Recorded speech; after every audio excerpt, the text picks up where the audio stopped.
Morning dears, have a profitable weekend. आज हम नए वीक का स्टार्ट करने जा रहे हैं।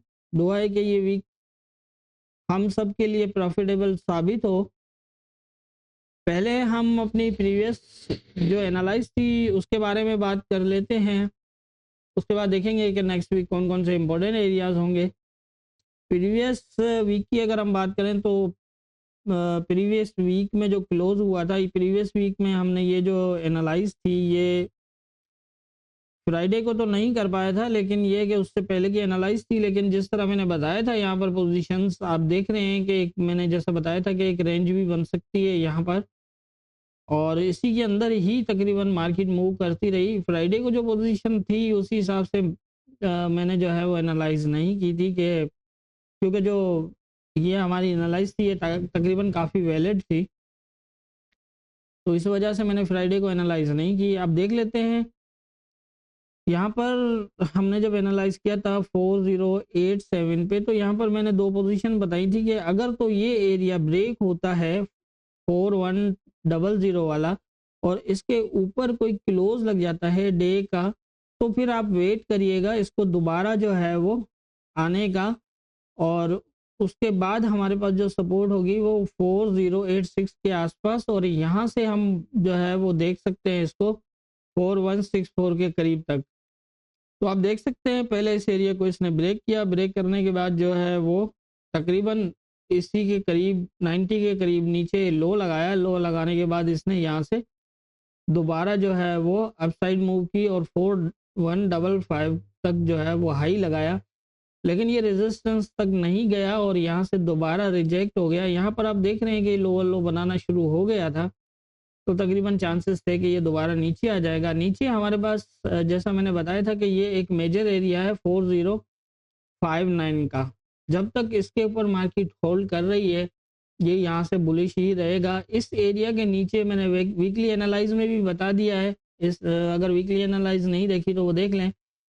ये एरिया काफ़ी इंपॉर्टेंट है, वीकली को देखेंगे तब भी आपको अंदाज़ा हो जाएगा कि हमें यहाँ पर इसके नीचे जो है वो सेलिंग कैसे देखनी है। और नीचे का मैंने यही बताया था कि अगर यहाँ से भी नीचे आ जाता है तो यही एरिया एज ए सपोर्ट रहेगा, और हमारे पास मेजर रेजिस्टेंस एरिया यही रहेगा 4164 का। तो आप देख सकते हैं कि इसने तकरीबन जो है वो प्रीवियस इसी रेंज में जो है वो अप और डाउन मूव किया। तो इसी तरह से जो है वो हमारे लेवल्स काम करते हैं। जहाँ मेजर एरिया बताया जाता है कि ये मेजर एरियाज हैं, ये एज ए सपोर्ट था, तो यहाँ पर कोई जब तक बड़ा क्लोज है इसके नीचे कम से कम H4 का क्लोज नहीं लगता तब तक जो है वो ये इसी तरह से मूव करता रहेगा ऊपर की तरफ। और नीचे भी अगर हम देखें तो तकरीबन आप देख रहे होंगे ये वाला एरिया जो है वो 3999 अभी तक ब्रेक नहीं कर रहा, लेकिन इससे ज़्यादा इम्पोर्टेंट एरिया जो है वो 4059 का है। लेकिन ये अगर 4059 के नीचे अगर कोई बड़ा क्लोज कर जाता है ये डे तक का, तो फिर ये जो ऊपर की रेंज है ये कम होकर नीचे की रेंज बढ़ जाएगी। मतलब ये है कि फिर ये जो है वो नीचे के लेवल्स तक मार्केट जा सकती है। अदरवाइज इस एरिया से जो है ये बार बार बुलिश होने की ट्राई करता रहेगा। हालांकि ये लेवल इसने ब्रेक किया हुआ है, पहले भी ब्रेक किया है यहाँ पर और अभी भी ये ब्रेक कर रहा है, लेकिन क्या है कि इसके नीचे कोई बड़ा क्लोज नहीं है, तो इस वजह से दोबारा जो है वो ये यहाँ से मूव ऊपर की साइड कर रहा है। तो यही है, लेकिन हाँ ये ज़रूर है कि ये लेवल ब्रेक किया हुआ है तो फिर इसने नीचे एक और सपोर्ट बना रखी है जो ये तकरीबन 3999 की है। इसको भी बिल्कुल करीब से बुलिश हुआ है, सेकंड टाइम भी ऐसा ही किया इसने। तो इसने यहाँ पर ये जो है वो सपोर्ट बना रखी है। अब देखते हैं कि ये क्या ऊपर की तरफ जो है वो कोई और हाई लगाने की ट्राई करता है या फिर इस एरिया से नीचे जो है वो होल्ड करना स्टार्ट करता है। तो ये थी हमारी प्रीवियस एनालाइज और मूवमेंट। अब देख लेते आज के इम्पोर्टेंट एरियाज की अगर हम बात करें तो यहाँ पर मैंने जो है वो 3 लेवल लगा दिए हैं क्योंकि थोड़ा सा मार्केट कुछ इस तरह से ही फॉलो कर रही है। तो यहाँ से एंट्री लेने में कोई ज़्यादा परेशानी ना हो, इस वजह से मैंने यहाँ जो है वो 3 लेवल लगा दिए। 3 का मतलब ये कि ये एक पूरा ज़ोन बनता है यहाँ से, और तकरीबन ये डबल 416766 इस एरिया से, और अगर तो इससे नीचे भी जो है वो ये वाला एक बनता है 4156 का एरिया। तो अगर तो ये इस एरिया को स्ट्रॉन्ग ब्रेक करता है तो फिर ये रेजिस्टेंस रहेगा, लेकिन अगर इसके नीचे ये स्टे करता है जिस तरह ये प्रीवियस टाइम में यहाँ से रिजेक्ट हुआ है, तो फिर ये एज ए रेजिस्टेंस भी हो सकता है। तो इसलिए मैंने ये दोनों लेवल्स लगा दिए हैं ताकि आपको यहाँ से एंट्री लेने में आसानी हो। यहाँ पर नीचे की पोजीशन अगर हम देखें तो 4059 पे फिलहाल स्टे कर रहा है। M15 का एक जोन के अंदर क्लोज है, एक ऊपर क्लोज है। अब यहाँ पर पोजीशन कुछ इस तरह है कि अगर तो जैसा लग रहा है प्रीवियस टाइम में एक बुलिश था फिर एक बेरिश था, इस तरह से पोजीशन बनी हुई थी। अब यहाँ पर देखते हैं कि क्या बनता है। ये रेजिस्टेंस जो करीब बनता है ये भी ब्रेक किया हुआ है, इसके अंदर M15 का क्लोज लगा हुआ है, यहाँ पर एज ए सपोर्ट भी क्लोज लगा हुआ है। तो अब सीधी सी बात है कि मार्केट जो है वो या तो ये अगर इसको मजीद ऊपर के लिए फिर इस तरह से पोजीशन बनेगी, और क्योंकि ये ब्रेक है तो सपोर्ट भी ब्रेक है। अब यहाँ पर आप इस चीज़ को इस तरह समझें कि ये प्रीवियस टाइम में जैसे ये पूरा जोन ब्रेक था तो ऊपर जो है इसके करीब तरीन है कि यहाँ पर रेजिस्टेंस बनता है, इसने उसको ब्रेक किया और दोबारा इसको जो है वो मेंटेन किया, नीचे कोई क्लोज नहीं लगाया और फिर ये ऊपर गया। तो इस तरह से यहाँ भी ऐसा ही कुछ बना हुआ है। और लेकिन अगर ये एरिया ब्रेक होता है और इसके नीचे H1 तक का क्लोज लग जाता है तो फिर पॉसिबल है कि ये इस तरह से पोजीशन बने। अब नीचे जो है वो देखें ये एरिया अभी तक ब्रेक नहीं है तो ये एज ए सपोर्ट बन सकता है दोबारा, और ये वाला एरिया जो है वो इससे ब्रेक नहीं हो रहा तो ये एज ए रेजिस्टेंस भी बन सकता है।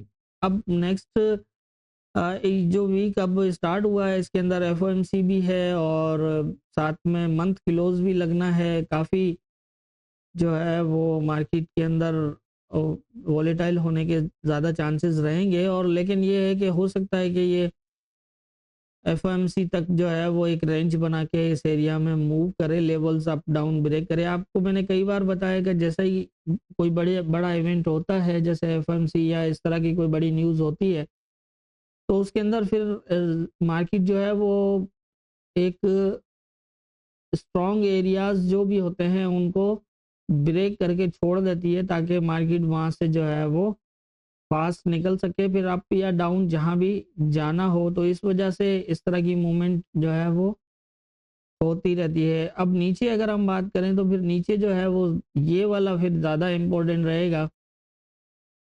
ये अगर ब्रेक हो जाता है तो फिर ये वाली सपोर्ट भी काफ़ी वैलिड होगी।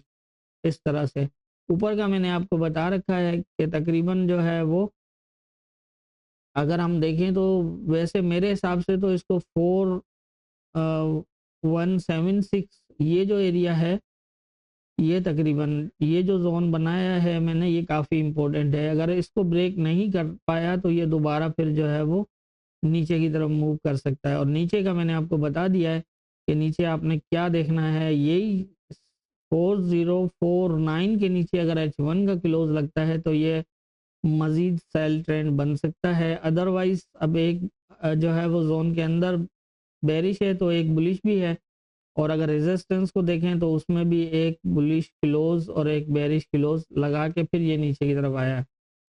तो यहाँ पर फिलहाल तो ये एरिया एज ए रेंज मतलब यहाँ ये अप डाउन हो सकता है। अब इससे निकलने के लिए ये पोजीशन है कि इसको अगर ये ब्रेक करता है तो दोबारा इस तरह की पोजीशन बनेगी, और अगर नीचे सेल की तरफ निकलना है तो फिर इसको ब्रेक करे लेकिन नीचे H1 का क्लोज हो कम से कम, बल्कि H4 तक वेट करें तो ज़्यादा बेहतर है। अगर मार्केट स्टे कर रही है H1 का क्लोज लगाने के बाद भी यहाँ पर तो फिर H4 के क्लोज का वेट करें, नहीं तो कम से कम H1 तो ज़रूरी है।